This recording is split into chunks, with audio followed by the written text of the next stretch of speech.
کہنے کو تو منشیات فروش، لیکن نہ ہاتھ میں ہتکڑی نہ آنکھوں میں ڈر خوف۔ پنکی کی چال اور پنکی کا انداز ایسا کہ کورٹ میں نہیں بلکہ اپنے ڈرائنگ روم میں ٹہل رہی ہو۔ جہاں کراچی کی سب سے بڑی کوکین ڈیلر انمول عرف پنکی جب سٹی کورٹ پہنچی تو منظر ہی بدل گیا۔ وہ شاہانہ انداز میں آگے آگے چلتی رہی اور تفتیشی افسر کسی ملازم کی طرح پیچھے پیچھے اسے راستہ دکھاتا رہا۔ نہ کوئی سیکورٹی نہ کوئی قانون کا ڈر۔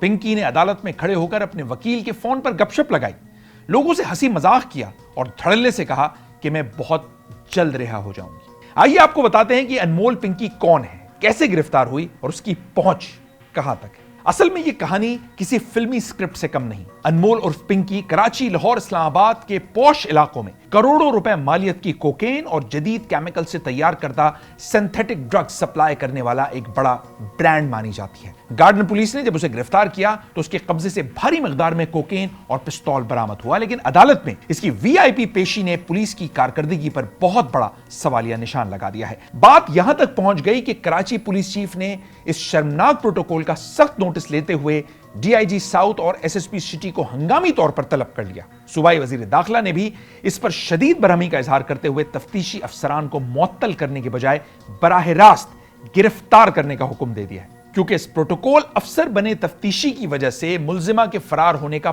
پورا چانس تھا۔ مگر حیرت کی بات یہ ہے کہ پنکی کوئی نئی مجرم نہیں، وہ پچھلے 15-20 سالوں سے کراچی میں اپنا نیٹ ورک چلا رہی ہے اور 2021 سے پولیس کو 10 مقدمات میں انتہائی مطلوب اور مفرور تھی۔ گزری اور درخشاں جیسے کلفٹن اور ڈیفنس کے ہائی پروفائل تھانوں میں اس کے خلاف کیسز درج تھے، جہاں پکڑے جانے والے کارکنوں نے اعتراف کیا تھا کہ وہ پنکی کے اشاروں پر کلفٹن اور ڈیفنس کے موٹر سائیکل سوار لڑکوں اور لڑکیوں کو مال سپلائی کرتے تھے۔ لیکن سوال یہ ہے کہ 5 سال تک پولیس خاموش کیوں رہی؟ جہاں دہشت گردوں کو پکڑنے والی پولیس ایک خاتون منشیات فروش کے آگے بے بس نظر آئے، وہاں صاف ظاہر ہوتا ہے کہ معاملہ قانون کا نہیں بلکہ پیسے کی طاقت اور بھاری رشوت کا تھا، جس کے آگے بڑے بڑے افسر گھٹنے ٹیک دیتے ہیں۔ اس دوران پنکی کی ایک مبینہ آڈیو بھی منظر عام پر آئی ہے، جس میں وہ قانون نافذ کرنے والے اداروں کا مذاق اڑاتے ہوئے چیلنج کر رہی ہے کہ پورے کراچی میں دھڑلے سے کام کر رہی ہوں، روک سکو تو روک لو۔ 5, 7, 8 سال گزر جاتے ہیں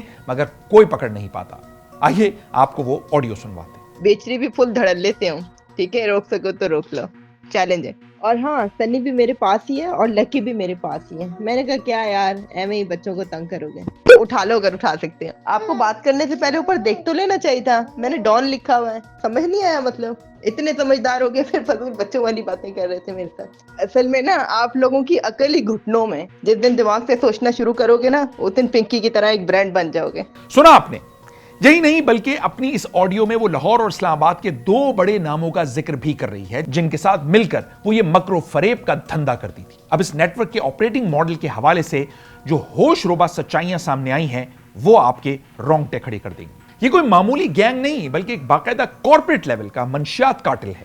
ذرائع کے مطابق پنکی کے پاس صرف کراچی میں 800 سے زائد ہائی پروفائل فکسڈ کسٹمرز کا نیٹ ورک موجود تھا، جنہیں مال سپلائی کرنے کے لیے اس نے باقاعدہ تنخواہ اور گھر کے کرائے پر 4 مستقل رائڈرز رکھے ہوئے تھے۔ حد تو یہ ہے کہ یہ کوکین کوئین اپنے نام کے باقاعدہ برانڈڈ ڈبے پرنٹ کرواتی تھی، جن پر سلور اور گولڈن کور چڑھے ہوئے ہوتے تھے۔ اس کی یہ کلفٹن اور ڈیفنس میں 24 گھنٹے چلنے والی ہوم ڈیلیوری سروس جمعہ، ہفتہ اور اتوار کی راتوں کو ہونے والی ہائی کلاس پارٹیز میں سب سے زیادہ متحرک ہوتی تھی۔ اس نے مارکیٹ میں اپنا نام اس پالیسی پر بنایا تھا کہ اگر مال پسند نہ آئے تو پورے پیسے واپس۔ وہ خود فخر سے کہتی تھی کہ میں ایک برانڈ ہوں۔ وہ خود بھی ریڈ وائن اور کوکین کی شدید عادی تھی اور مال تیار کر کے پہلے خود ٹیسٹ کرتی تھی۔ اس کے اس ہائی کوالٹی زہر کی قیمت 25,000 سے 40,000 روپے فی گرام تک ہوتی تھی، جس کی وجہ سے کئی امیر زادوں کی زندگیاں تباہ ہوئیں اور کئی نے خودکشیاں کی۔ پولیس کی ایف آئی آر کے مطابق جب وفاقی سول انسپیکٹریٹ اور پولیس نے مشترکہ کارروائی کر کے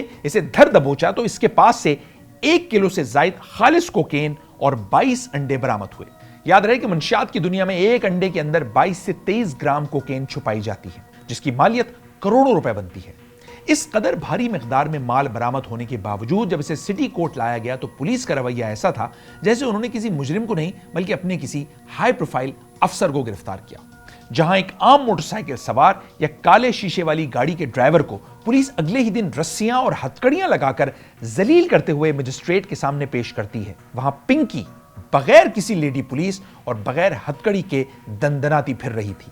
یہی وجہ تھی کہ تفتیشی ٹیم کی اس سستی اور ملی بھگت کے باعث عدالت نے پولیس کا 14 روزہ جسمانی ریمانڈ مسترد کر کے ملزمہ کو سیدھا جوڈیشل ریمانڈ پر جیل بھیج دیا، جہاں سے پولیس کے لیے تفتیش آگے بڑھانا اب 90% ناممکن ہو چکا ہے۔ عدالتی پیشی کے وقت بعض پولیس والوں کا چہرہ ایسے اترا ہوا تھا جیسے انہوں نے کسی مجرم کو نہیں بلکہ اپنے کسی دوست پر ہاتھ ڈالا، اور اب وہ خود خوفزدہ ہوں کہ ان کا کیا بنے گا۔ اب اس کیس کو منطقی انجام تک پہنچانے اور پولیس کے اندر موجود کالی بھیڑوں کو بے نقاب کرنے کے لیے ایک ہائی پروفائل JIT تشکیل دینے کی منظوری دی گئی ہے۔ یہ JIT اب ان تمام افسران، سابقہ SHOs اور سہولتکاروں سے تفتیش کرے گی جو پنکی سے ہفتہ وار اور ماہانہ بنیادوں پر بھاری رقوم حاصل کر کے اسے تحفظ فراہم کرتے رہے، کیونکہ یہ معاملہ اب کسی ایک گھر کا نہیں بلکہ کلفٹن اور ڈیفنس کے پوش علاقوں میں واقع نامور پرائیویٹ اسکولوں، کالجوں اور یونیورسٹیوں میں پڑھنے والے ملک کے مستقبل کا ہے۔ ذرائع کے مطابق پیپلز پارٹی کی قیادت اور فریال تالپور کی ہدایت پر وزیر تعلیم کو بھی اس معاملے میں شامل کیا جا رہا ہے تاکہ نجی تعلیمی اداروں میں پڑھنے والے طلباء کے والدین کو اعتماد میں لے کر اسٹوڈنٹس کے رینڈم ڈرگ ٹیسٹ کروائے جائیں۔ سندھ حکومت اب پنجاب اور اسلام آباد کی پولیس سے بھی رابطہ کر رہی ہے تاکہ پنکی کی آڈیو میں نامزد دیگر بڑے مگرمچھوں، سنی اور لکی جیسے کرداروں کو بھی قانون کے کٹہرے میں لایا جا سکے۔ اب دیکھنا یہ ہے کہ کیا کراچی، لاہور اور اسلام آباد کو اپنی لپیٹ میں لینے والی اس کوکین کوئین کے پیچھے بیٹھے اصل چہرے کبھی بے نقاب ہو پائیں گے، یا ہر بار کی طرح اس بار بھی پولیس کا کمزور کیس اور اثر و رسوخ اس برانڈ کو دوبارہ گلیوں میں زہر گھولنے کے لیے آزاد کر دے؟